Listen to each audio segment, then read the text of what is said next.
The rooms only changed when one person was alone. That is what Arden told me first. That is what I refused to believe.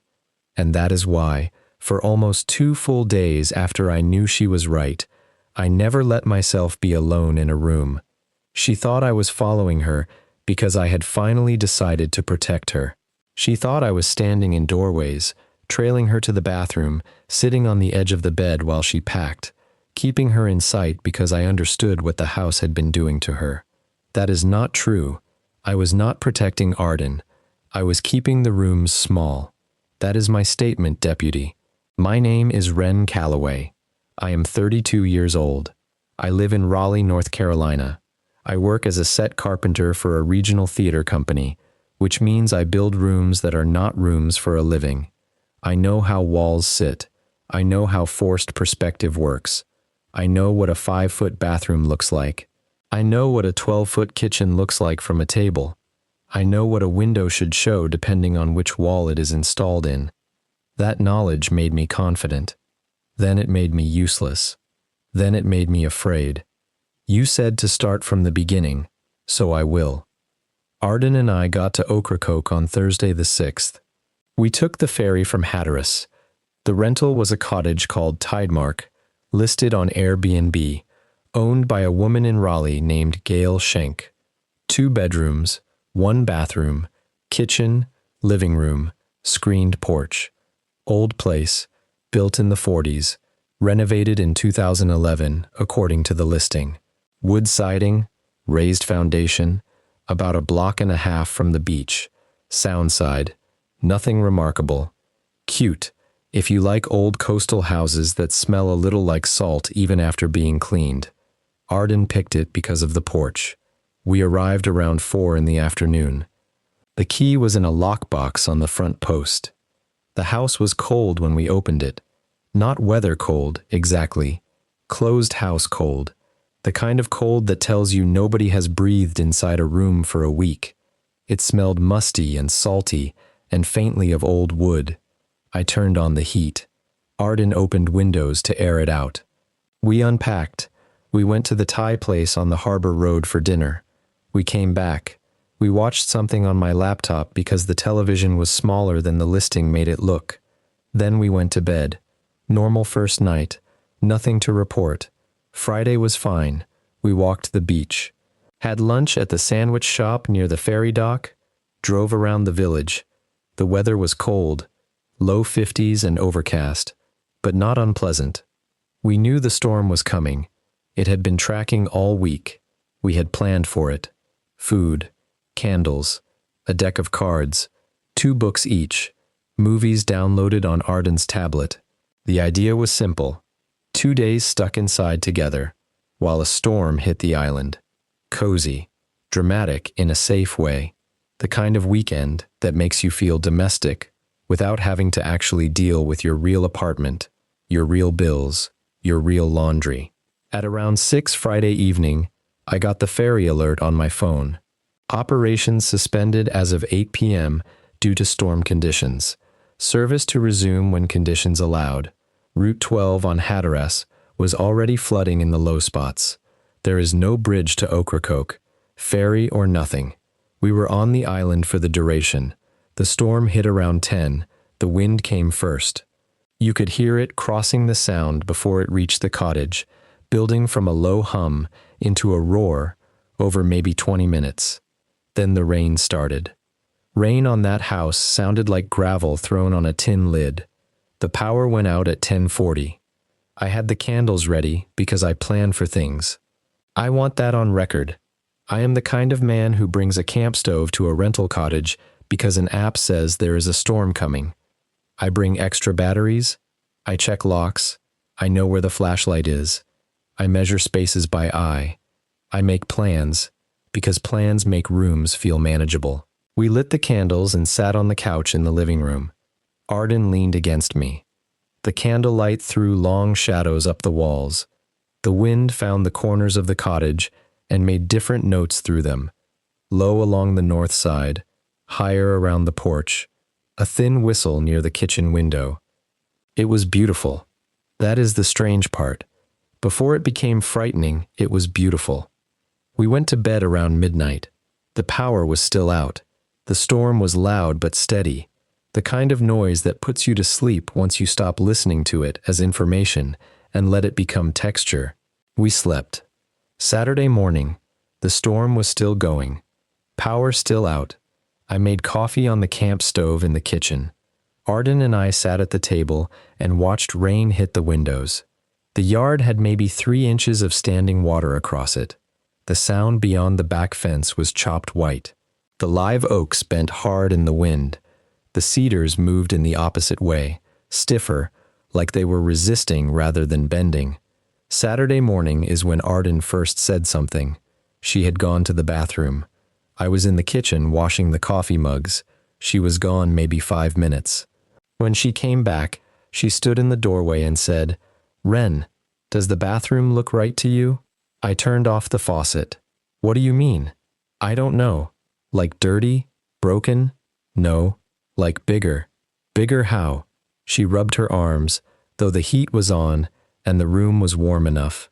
"Longer. Like the wall behind the toilet was farther away than it was yesterday." I want to be clear about how I heard that. I did not hear it as a report. I heard it as Arden's anxiety translating itself into space.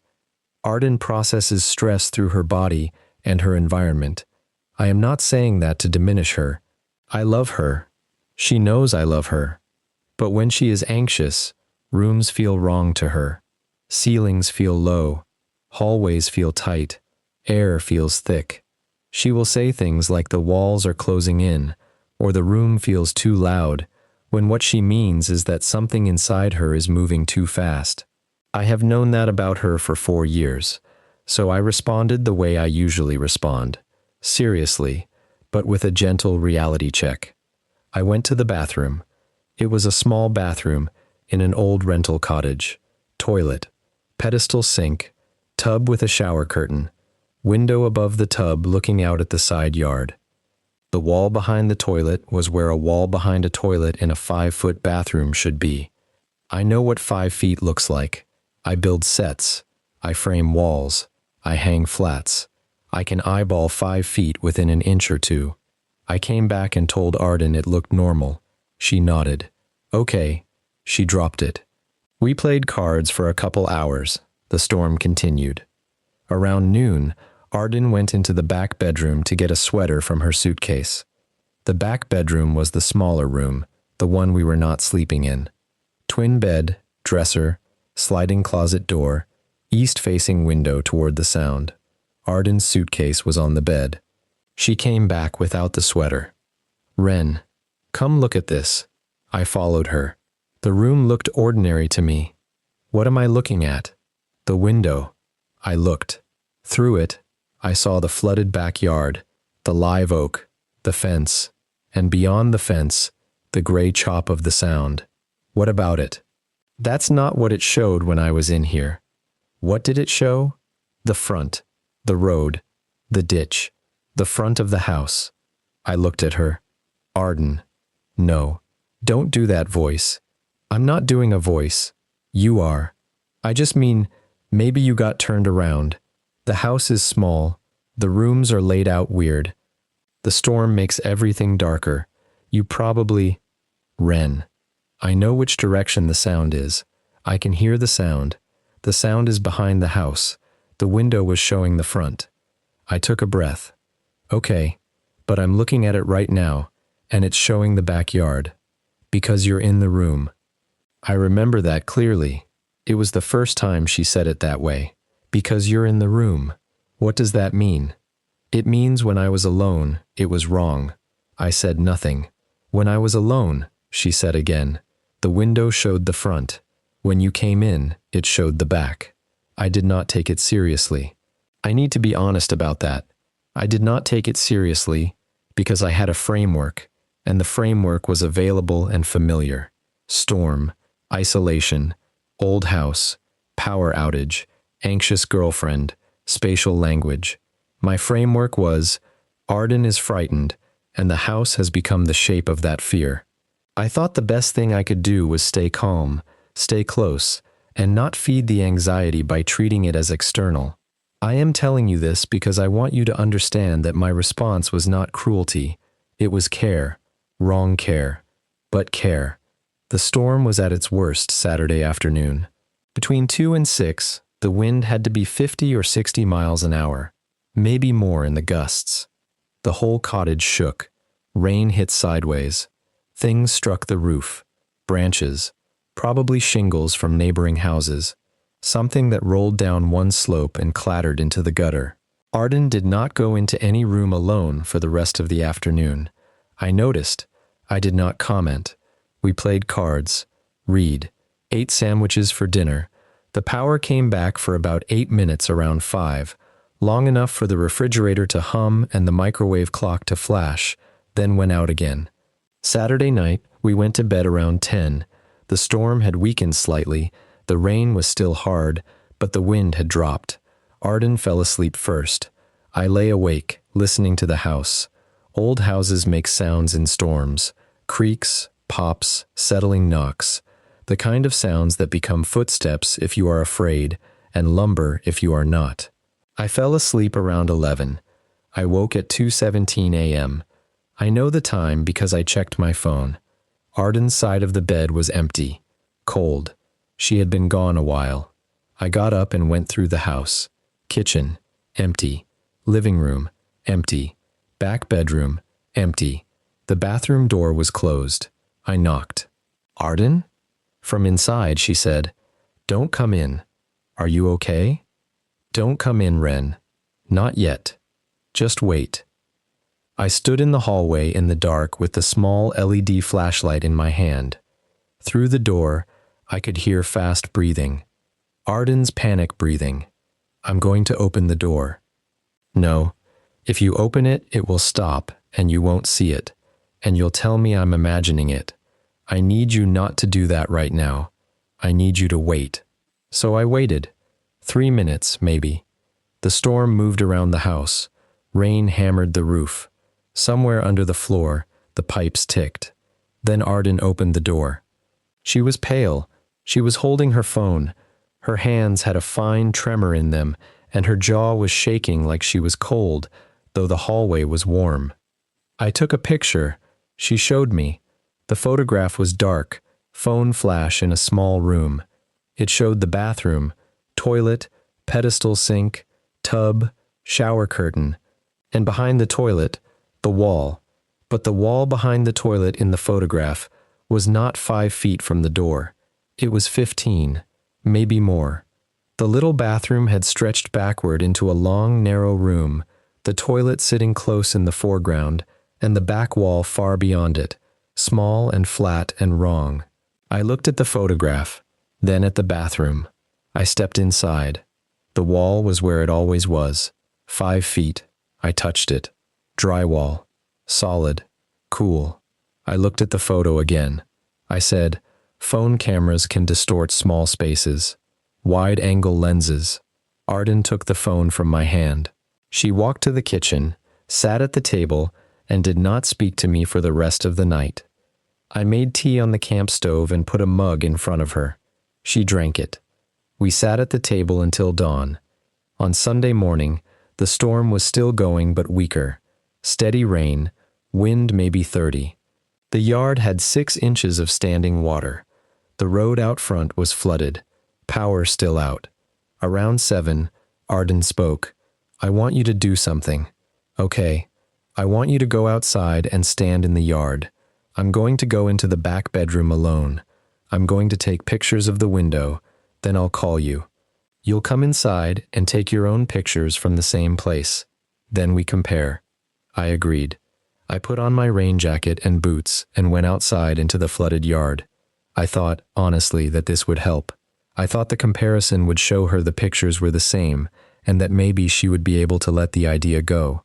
I stood in the rain for 5 minutes like an idiot. Then she opened the front door and called my name. I went inside, went to the back bedroom, took pictures of the window with my phone. We sat at the kitchen table and compared them. Arden's pictures showed the back bedroom. Her suitcase was on the twin bed. The sliding closet door was visible. The dresser was visible. No question. Back bedroom. But through the back bedroom window, her pictures showed the front of the house, the road, the flooded ditch, the neighbor's mailbox. My pictures showed the same back bedroom window. Through it. Backyard, live oak, fence, sound.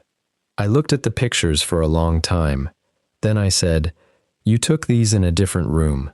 Arden looked at me like I had slapped her. "Ren, the front bedroom faces the road. Maybe you went into the front bedroom by mistake. The front bedroom has a queen bed. The back bedroom has a twin. My suitcase is in the picture. Look at it." I looked. Her suitcase was there, on the twin bed, in the back bedroom. I said, "Then something's wrong with your camera." She stood up and went to the living room. She did not speak to me for 4 hours. "Deputy, I know how this sounds. I know the shape of it from outside. A woman tells her boyfriend the rooms are changing, and he keeps telling her she is wrong. I understand the word gaslighting. I understand why it would come to mind. But inside my head, I was not trying to make her doubt herself. I was trying to hold the rational line, because in our relationship, that had been my job many times, and many times I had been correct. When Arden thought the traffic outside our apartment meant someone was circling the block, I was right that it was only traffic. When she thought a tight feeling in her chest was a heart problem, I was right that it was panic.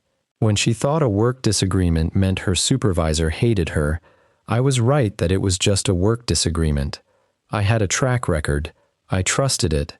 The track record did not apply here. I understand that now, I think. Sunday afternoon, the rain slowed to drizzle. The wind dropped. The sky stayed gray. Route 12 was still impassable, according to the island emergency texts, and the ferry was still shut down. We were stuck at least one more night. Arden stayed in the living room. I stayed in the kitchen. We were in different rooms. We were both alone.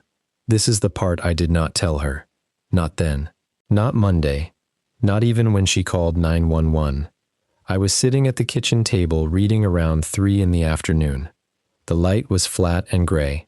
The kitchen has one large window over the sink and a smaller window on the east wall facing the narrow side yard between the cottage and the neighbor's fence. At some point, while reading, I noticed the light had changed.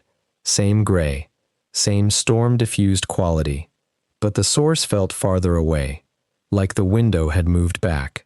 I looked up. The east wall was not where it had been. The table was normally about 12 feet from that wall. I know this because I measure rooms for a living. 12 feet has a feel to it. You can see it in the amount of floor between a chair and a wall, the proportion of window to surrounding surface, the way a room holds furniture. The east wall was not 12 feet away. It was 15, maybe 16. The window was the same size, but there was more wall around it, more floor between us. The side yard outside the window was still visible. The neighbor's fence was still there. Nothing had changed except the room had grown. I looked at it for about a minute. Then I went back to reading. Deputy, I went back to reading. I did not stand. I did not measure. I did not take a picture. Because standing up would have made me a person who had confirmed that the kitchen had grown, and if I became that person, I would have to go into the living room and tell Arden she was right. Then the thing happening in the house would be real, and if it was real, then we were trapped on an island, in a rental cottage, during a storm, in a place where rooms changed their dimensions when you were alone inside them. I chose the book. A little later, Arden came into the kitchen for water. I did not look up. I heard her walk to the cabinet, get a glass, fill it at the sink, drink, and as she entered, I felt the room return. Not saw, felt, the way you feel pressure change before a storm. When she left, I looked up. The east wall was 12 feet away. I did not tell her. That is the worst thing I did. Not because I disbelieved her at first, because after I had evidence, I still let her stand alone inside it. Sunday night, around 1, Arden went to the bathroom again. She called 911 from the hallway. You have the recording. She told the dispatcher the bathroom had extended so far she could not see the back wall. She said there was dark space beyond where the wall should be. She said she could hear water back there, not storm water, different water, deeper water, moving from inside the house. She said cold air was coming out of the bathroom, like outside air from the wrong direction. The dispatcher told her they could not send anyone during active storm conditions. The dispatcher asked whether a person in the house was threatening her. Arden said no. The house. The dispatcher asked again whether there was a person. Arden hung up. I came out of the bedroom because I had heard her talking. The bathroom door was open. The room was 5 feet deep. The toilet was where it should be. The wall was where it should be. Arden looked at me, then at the bathroom, then back at me. You're here now. Yes. So it stopped. Arden, it stops when you come in. It always stops when you come in. That's why you never see it. That's why you never believe me. I should have told her then. I should have said, I saw the kitchen grow while I was alone. I did not tell you because I was afraid. Instead I said, let's sit together in the living room until morning. We did. Neither of us slept. The storm ended around 4. The silence after the wind stopped was enormous. Like the house had been holding its breath and finally exhaled. Monday morning was clear, cold, and bright. The flooding was receding. The emergency text said Route 12 was passable only to 4-wheel drive vehicles, and ferry service would resume at noon. Arden did not enter any room alone. She used the bathroom with the door open while I stood in the hallway. She dressed while I sat on the bed. She packed while I stayed in the doorway. She thought I had finally understood. I had, but not in the way she thought. We left the cottage at 11, took the noon ferry to Hatteras, drove to the mainland, then Raleigh. Arden did not speak the entire drive. When we got home, she called her sister and told her everything. Her sister called the Dare County Sheriff's Office and filed a report on Arden's behalf. That is why you came. This morning, you drove us back to Ocracoke. The house looked harmless in daylight. That may be the cruelest thing about houses. They know how to look like houses. You asked me to measure the rooms. I measured the bathroom. 5 feet from door to back wall. Back bedroom, 10 by 12. Kitchen, 14 by 12. East wall to table, 12 feet. You stood in the kitchen while I measured. Leaning against the counter, writing notes. Arden measured separately while I waited outside on the porch. You took her measurements down. You have not shown them to me. You do not need to. I know what they say. They say the rooms are larger when she is alone. I know, because I saw the kitchen. I know, because, since Sunday afternoon, I have arranged never to be alone in any room. I followed Arden from room to room after that, not because I was protecting her, but because if Arden was in the room with me, the walls stayed where they were. That is why I am making this statement now, because the thing I hid from her is no longer hidden, and because I am tired of being protected by the person I failed to believe. That is everything I have to say. Wren Calloway. I don't know what you're talking about. Wren Calloway. She was 26 feet from the table when you opened the door. She was 26 feet from the table when you opened the door. Wren Calloway. I saw her from the porch, through the front door, down the hall, through the kitchen doorway. She was at the far wall, and the far wall was not where it is now. Wren Calloway. I stepped inside and it... Wren Calloway. I'm sorry. I saw the kitchen on Sunday and I didn't tell you. Wren Calloway. How did you know? Wren Calloway. I was trying to... Wren Calloway. We'll leave. Wren Calloway. I mean we won't come back. Wren Calloway. No. Wren Calloway. Arden. File note. Dare County Sheriff's Office. Incident Report 2025-0311-0847. Filed by Deputy T. Reeves, March 11th, 2025. Audio recording duration, 1 hour, 14 minutes, 38 seconds. Property inspection conducted March 12th, 2025. All room dimensions measured within normal tolerances. Property owner, Gail Schenk notified. No further action recommended at this time. Recording retained per standard evidence protocol.